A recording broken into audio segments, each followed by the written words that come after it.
तो हमने कहा कि अब आप नोट भी कर सकते हो। राज व्यवस्था बोलो।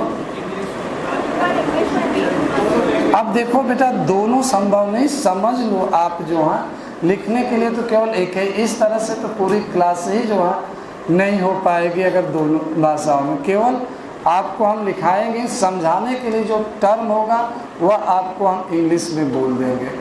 जैसे हमने राज व्यवस्था का इन पॉलिटी शब्द का प्रयोग कर देंगे, पार्लियामेंट्री सिस्टम का प्रयोग कर देंगे। अब लेकिन दोनों को लिखा पाना संभव नहीं है। हाँ, थोड़ा थोड़ा तो मैंने कहा कि जो टर्म्स होंगे वो आपको हम डिक्टेट कर देंगे, जो अलग से फिर कुछ पूछ लेना, क्योंकि पूरी क्लास इससे जो है प्रभावित हो जाएगी। अभी हमने क्या, राज व्यवस्था। राज व्यवस्था राजनीति का व्यवहारिक पहलू है, राजनीति विज्ञान का एक व्यवहारिक पहलू है। राज व्यवस्था राजनीति विज्ञान का व्यवहारिक पहलू है, जिसके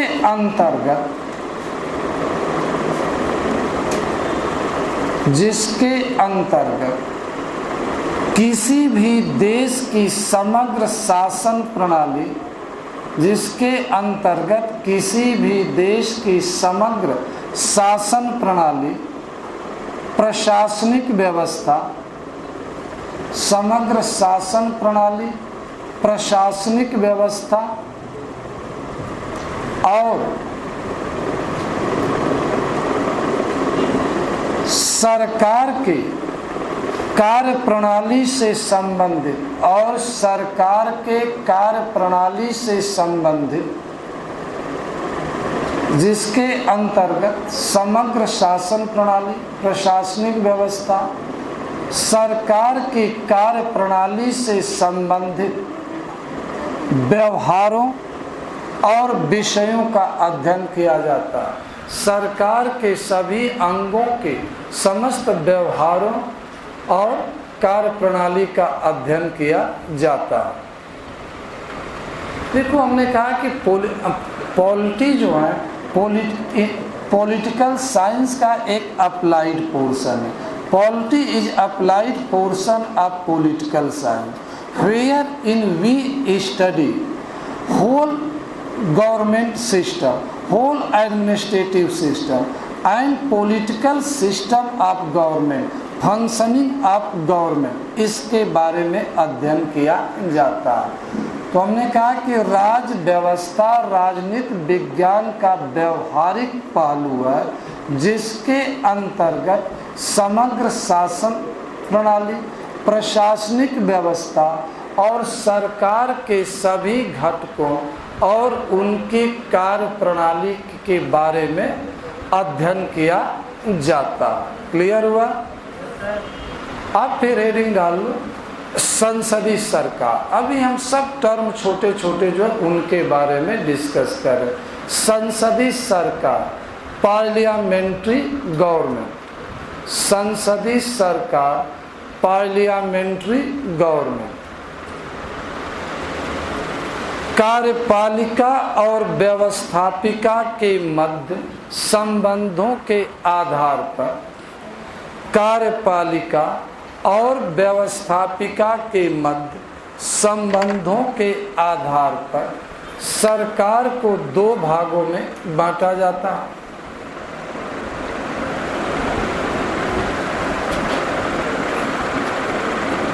कार्यपालिका और व्यवस्थापिका के मध्य संबंधों के आधार पर सरकार को दो भागों में बांटा जाता है, संसदीय सरकार और अध्यक्षीय सरकार।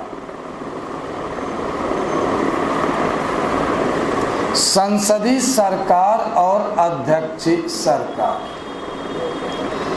ऐसी सरकार को संसदीय सरकार कहा जाता है। ऐसी सरकार को संसदीय सरकार कहा जाता है जिसमें नाम मात्र की कार्यपालिका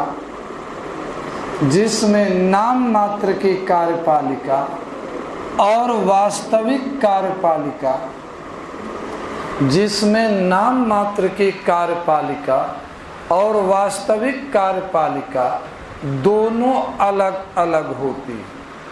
जिसमें नाम मात्र की कार्यपालिका और वास्तविक कार्यपालिका दोनों अलग अलग होती है। कार्यपालिका के सदस्य अनिवार्यतः व्यवस्थापिका के सदस्य होते हैं। कार्यपालिका के सदस्य अनिवार्यतः व्यवस्थापिका के सदस्य होते हैं। मेंबर ऑफ एग्जीक्यूटिव, कार्यपालिका के सदस्य अनिवार्यतः व्यवस्थापिका के सदस्य होते हैं। मतलब जो भी मंत्री होगा वह लोकसभा या राज्यसभा का सदस्य जरूर होगा। कार्यपालिका के सदस्य अनिवार्यतः व्यवस्थापिका के सदस्य होते हैं। Member of executive is to be necessarily member of legislative. हमने कहा कि कार्यपालिका के सदस्य क्या वही तो कर रहे हैं, दोबारा ही तो बोल। कार्यपालिका के सदस्य अनिवार्य रूप से व्यवस्थापिका के सदस्य होते हैं। इसमें ये थोड़ी प्रॉब्लम आ रही थी, ये बंद हो गया था, चालू है। कार्यपालिका के सदस्य अनिवार्य रूप से व्यवस्थापिका के सदस्य होते हैं। यह क्लियर है सेंटेंस आपको? पहले भी अब तो सही हो गया आपका। हम संसदीय शासन प्रणाली के विषय में हम आपको नोट कराए कि ऐसी सरकार संसदीय सरकार कहलाती है, ऐसी व्यवस्था संसदीय व्यवस्था कहलाती है जिसमें कार्यपालिका के, जिसमें नाम मात्र की कार्यपालिका और वास्तविक कार्यपालिका में कोई अंतर नहीं, ऐसा दोनों अलग अलग होते हैं। कार्यपालिका के सदस्य अनिवार्यतः व्यवस्थापिका के सदस्य होते हैं। यहाँ सामूहिक उत्तरदायित्व और व्यक्तिगत उत्तरदायित्व दोनों पाया जाता है। यहाँ कलेक्टिव रिस्पांसिबिलिटी और इंडिविजुअल रिस्पांसिबिलिटी दोनों एक साथ पाई जाती है। क्या आपने लिखा है? यहाँ सामूहिक उत्तरदायित्व और व्यक्तिगत उत्तरदायित्व दोनों एक साथ पाया जाता है। क्लियर हुआ? हमने क्या किया? यहाँ कलेक्टिव रिस्पांसिबिलिटी, सामूहिक उत्तरदायित्व और व्यक्तिगत उत्तरदायित्व दोनों एक साथ पाया जाता है। क्लियर हुआ? संसदीय शासन प्रणाली में प्रधानमंत्री का नेतृत्व होता है। संसदीय शासन प्रणाली में प्रधानमंत्री का नेतृत्व होता है, परंतु सरकार का कार्यकाल निश्चित नहीं होता। संसदीय शासन प्रणाली में प्रधानमंत्री का नेतृत्व होता है, जो लीडरशिप होती है वह प्राइम मिनिस्टर के द्वारा की जाती है इन पार्लियामेंट्री सिस्टम। परंतु सरकार का कार्यकाल निश्चित नहीं होता। Tenure of government is not to be certain. संसदीय शासन प्रणाली में सरकार का कार्यकाल निश्चित नहीं होता। सरकार का कार्यकाल लोकसभा में बहुमत पर निर्भर करता। Tenure of government depend on the majority of government in Lok Sabha. संसदीय शासन प्रणाली में सरकार का कार्यकाल लोकसभा में बहुमत पर निर्भर करता। हिंदी में लिख चुके इतना, tenure of government is to B depend on the majority of government in Lok Sabha. अभी हमने आपको क्या लिखाया? संसदीय शासन प्रणाली की एक सामान्य परिभाषा लिखाया, जनरल परिभाषा आपको लिखाया कि संसदीय शासन प्रणाली क्या होती है। दो बार आपको डिस्कस हो गया, एक बार पहले हो गया, एक बार अब हो गया। सबको क्लियर हो गया? अब हमने दो शब्द वहां प्रयोग किया स्पेसिफिक रूप से, कलेक्टिव रिस्पांसिबिलिटी और इंडिविजुअल रिस्पांसिबिलिटी। भारतीय संविधान में कलेक्टिव रिस्पांसिबिलिटी की भी बात की गई है और इंडिविजुअल रिस्पांसिबिलिटी की भी बात की गई है। कलेक्टिव सामूहिक उत्तरदायित्व और व्यक्तिगत उत्तरदायित्व की भी बात की गई है। तो हेडिंग डालो कलेक्टिव रिस्पांसिबिलिटी, सामूहिक उत्तरदायित्व, सामूहिक उत्तरदायित्व, कलेक्टिव रिस्पांस। संसदीय शासन प्रणाली में प्रधानमंत्री और उनकी मंत्रिपरिषद सामूहिक रूप से लोकसभा के प्रति उत्तरदायी होती है। सामूहिक रूप से लोकसभा के प्रति उत्तरदायी होती है। इन parliamentary system prime minister and minister of council jointly accountable,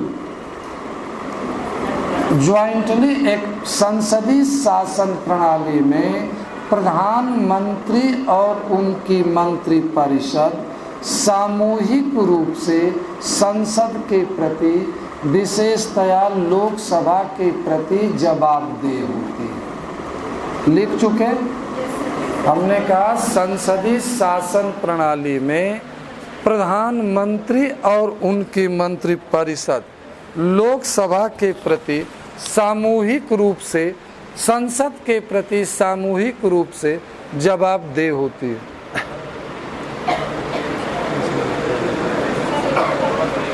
रुक जाओ इससे।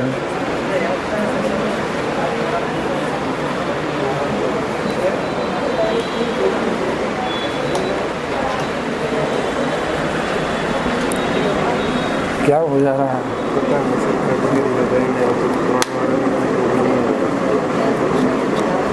मैं तो ब्रेक दे दूँ 10 मिनट के लिए।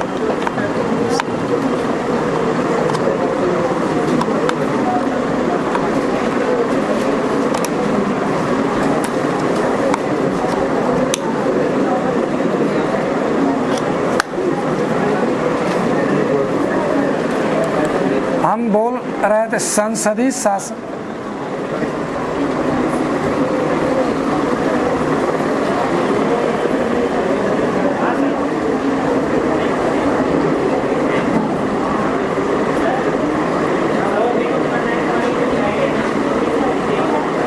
आवाज पहुंच जाएगी? क्या बोल, हम लास्ट सेंटेंस हम बोल रहे थे कि संसदीय शासन प्रणाली में प्रधानमंत्री और उनकी मंत्रिपरिषद संयुक्त रूप से संसद के प्रति, संसदीय शासन प्रणाली में प्रधानमंत्री और उनकी मंत्रिपरिषद, आप देखो पीछे आवाज नहीं पहुंच रही पीछे, तब इंतजार करो माइक सही होने दो। जिन तक पहुंच रही है वो नोट कर लें कि संसदीय शासन प्रणाली में प्रधानमंत्री और उनकी मंत्रिपरिषद सामूहिक रूप से संयुक्त रूप से संसद के प्रति स्पेशली लोकसभा के प्रति जवाबदेह होती है। सामूहिक जवाबदेही का मतलब है कि सभी लोग एक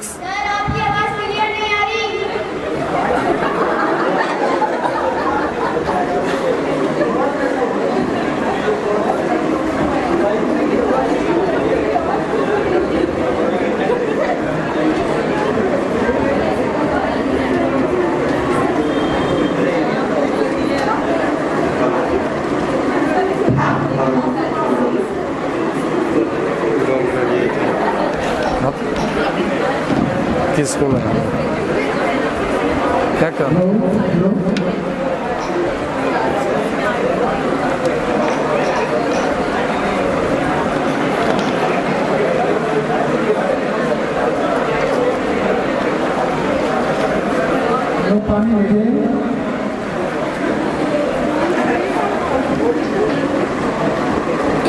हम एक कह रहे हैं कि संसदीय शासन प्रणाली में प्रधानमंत्री और उनकी मंत्रिपरिषद के सदस्य संयुक्त रूप से संसद के प्रति, स्पेशली लोकसभा के प्रति जवाबदेह होते हैं। सरकार द्वारा लिया गया निर्णय किसी एक मंत्री का नहीं होता, संपूर्ण मंत्रिपरिषद का होता है। उसकी आलोचना किसी मंत्री द्वारा नहीं की जा सकती है, क्योंकि वह नीतियां व कार्यक्रम सबके द्वारा बनाया गया।